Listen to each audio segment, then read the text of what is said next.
नमस्कार दोस्तों, कैसे हो। उम्मीद है कि आप सब अच्छे होंगे। चलिए दोस्तों, आज स्टूडेंट मित्र क्लासेस के माध्यम से बिहार शिक्षा परियोजना पूर्वी चंपारण के अंतर्गत वार्षिक परीक्षा 2023 के जो प्रश्न पूछे गए हैं वह सामाजिक विज्ञान के अंतर्गत 50 नंबर के जो प्रश्न पूछे गई है, जो वर्ग 8वां से संबंधित है, जिसमें 2 घंटे का समय आपको मिलेगा। और इसमें जिस टाइप के ऑब्जेक्टिव प्रश्न पूछी गई है उसका वीडियो और इस फॉर्म को कैसे फिलअप करना है इस वीडियो के माध्यम से आपको बताए जाएंगी। चलिए, वीडियो को शुरू करने से पहले मैं आप सबसे रिक्वेस्ट करूंगा कि यदि आप मेरे चैनल पर नए हैं तो प्लीज़ मेरे चैनल स्टूडेंट मित्र क्लासेस को सब्सक्राइब कर बेल आइकन को प्रेस करें। वीडियो को आगे की ओर ले चलते हैं। चलिए दोस्तों, सबसे पहले इसमें क्या लिखा हुआ है दोस्तों, छात्र का नाम। तो यहाँ पे हम क्या करेंगे, छात्र का नाम यहाँ पे डालेंगे। यहाँ पे छात्र का नाम डालेंगे, यहाँ पे आपका वर्ग क्रमांक डालेंगे कि आपके कक्षा 8 में कितने क्रमांक पे आपका नाम अंकित है। आपके विद्यालय का नाम इसमें डालना है। इसमें प्रखंड अर्थात आपके ब्लॉक का नाम डालना है कि आप किस ब्लॉक के अंतर्गत आते हैं। और इसमें संकुल संसाधन केंद्र का नाम, संकुल का नाम डालना है। अब इसमें आपको जिला का नाम डालना है। यहाँ पे आपके वीक्षक हस्ताक्षर करेंगे, मूल्यांकनकर्ता हस्ताक्षर करेंगे और आपको जितनी नंबर आएंगे इस खंड में भरी जाएंगी। और तिथि का यहाँ पे वे लोग हस्ताक्षर करने के साथ साथ तिथि का भी जिक्र करेंगे। चलिए प्रश्न की ओर बढ़ते हैं।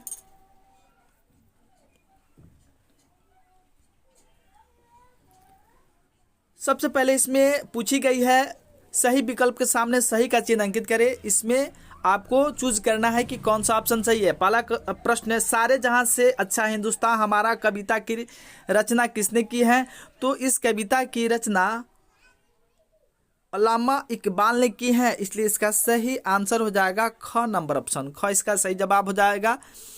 अगला प्रश्न है दोस्तों, कोलंबस रहने वाला था। कोलंबस कहाँ का रहने वाला था। तो कोलंबस एक स्पेन का नाविक था और इसी के द्वारा ही अमेरिका की खोज की गई, इसलिए इसका भी आंसर हो जाएगा ख। अगले प्रश्न की ओर बढ़ते हैं। अगला प्रश्न है, बिहार के किस जिले में कांवर झील पक्षी विहार है। तो बिहार के बेगूसराय में, कहाँ, बेगूसराय में कांवर झील पक्षी विहार स्थित है, इसलिए इसका भी आंसर ख नंबर ऑप्शन होगा। अगला प्रश्न, हमारे यहाँ कितने वर्ष से अधिक उम्र के लोगों को वोट देने का अधिकार है। तो हमारे यहाँ 18 वर्ष या उससे अधिक उम्र के लोगों को वोट देने का अधिकार है, इसलिए इसका सही आंसर हो जाएगा ग। अगले प्रश्न की ओर बढ़ते हैं। अगला प्रश्न, जिसमें रिक्त स्थानों की पूर्ति करना है। भारत एक प्रधान देश है। तो भारत एक ऐसा प्रधान देश है, तो भारत एक कृषि प्रधान देश है, इसलिए इसमें क्या भरेंगे, इसमें भरेंगे कृषि। क्या भरेंगे, कृषि भरेंगे। अगला प्रश्न, तक बच्चे को निःशुल्क अनिवार्य शिक्षा का अधिकार है। तो कितने वर्ष के बच्चों को निःशुल्क शिक्षा का अधिकार है। तो 6 से 14 वर्ष के बच्चे को, तो इसमें क्या भरेंगे, इसमें 14 वर्ष भरेंगे। 14 वर्ष इसमें भरेंगे कि 14 वर्ष तक के बच्चों को निःशुल्क शिक्षा देने का अधिकार है, प्राप्त करने का अधिकार है। संसद के निचले सदन को क्या कहते हैं। तो संसद का जो निचला सदन होता है उसको बोलते हैं लोकसभा। क्या बोलते हैं, लोकसभा। तो इसमें क्या भरेंगे, लोकसभा शब्द को भरेंगे। रॉलेट एक्ट नामक कानून में बना, तो कब बना था, रॉलेट एक्ट कानून ये बना था सन 1919 ईस्वी में, तो इसमें क्या भरेंगे, सन 1919 ईस्वी भरेंगे। उसके बाद 3 नंबर प्रश्न में करा, सही विकल्प के सामने सही एवं गलत के सामने क्रॉस का चिन्ह लगाइए। ये 4 प्रश्न हैं और 2-2 नंबर के हैं। प्रश्न की ओर बढ़ते हैं। पहला प्रश्न है, भारत धर्मनिरपेक्ष राष्ट्र है। तो भारत एक धर्मनिरपेक्ष राष्ट्र है, यह सही कथन है, इसलिए इसमें क्या करेंगे, सही का निशान लगाएंगे। भारत छोड़ो आंदोलन 1923 ईस्वी में हुआ था। नहीं, भारत छोड़ो आंदोलन ये 1942 ईस्वी के करीब में हुआ था, ये 1930 दिया, इसलिए यह गलत कथन है, तो इसमें गलत का चिन्ह लगाएंगे। अगले प्रश्न की ओर बढ़ते हैं। अगला प्रश्न, राज्यसभा के प्रत्येक सदस्य का कार्यकाल 5 वर्ष का होता है। तो राज्यसभा के जितने भी सदस्य होते हैं उनके कार्यकाल भी 5 वर्ष के ही होते हैं और 2 वर्ष के अंतराल पर उनका क्या होते रहता है, ये सही कथन है। 2 पहिया वाहन चलाते समय हेलमेट का उपयोग करना चाहिए? तो हेलमेट का उपयोग करना चाहिए, क्योंकि हेलमेट का उपयोग करने से दुर्घटना होने पर शरीर पे उसका घातक प्रभाव नहीं होता है और दुर्घटना होने से हम लोग बच जाते हैं। अब अगले प्रश्न की ओर बढ़ते हैं। अगला प्रश्न,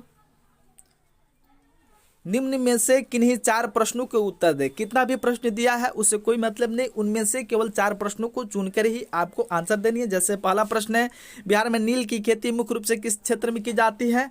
तो या तो इसका जवाब दे सकते हैं आप, ऊँट को मरुस्थल का जहाज क्यों कहा जाता है? ऊँट को मरुस्थल का जहाज इसलिए कहा जाता है क्योंकि ऊँट के द्वारा ही मरुस्थल में एक स्थान से दूसरे स्थान पे जाई जाती है और ऊँट के पैर गद्देदार होते हैं, जिसके कारण वह मरुस्थल में आसानी से चल पाते हैं, इसलिए ऊँट को मरुस्थल का जहाज कहा जाता है।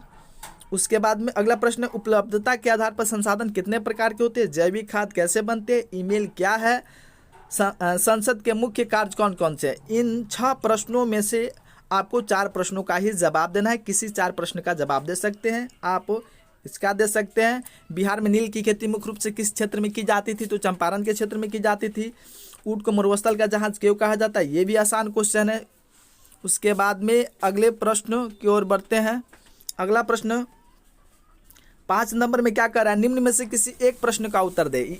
प्रश्न कितना भी क्यों न दिया हो, केवल उसमें से वैसे प्रश्न को चूज करेंगे जो आसान हो, आपके लिए आसान हो, और उसमें से एक प्रश्न का ही आपको उत्तर देना है। पहला प्रश्न है, सड़क सुरक्षा हेतु ध्यान रखने योग्य सामान्य बातों को लिखिए। मतलब सड़क पर चलते समय हमको किन किन बातों को ध्यान में रखना पड़ता है ताकि दुर्घटना नहीं हो, उन्हीं सभी बातों का इस प्रश्न के आंसर के लिए जिक्र कर देना है।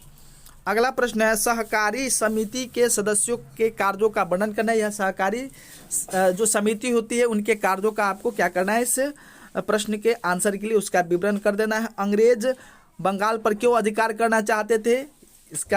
इसमें से 3 प्रश्नों में से किसी एक का आंसर देना। चलिए आज की वीडियो में इतना ही। आप सबको बितलाया, यदि आपको मेरा वीडियो पसंद आया तो मेरे चैनल स्टूडेंट मित्र क्लासेस को सब्सक्राइब कर बेल आइकन को प्रेस करें।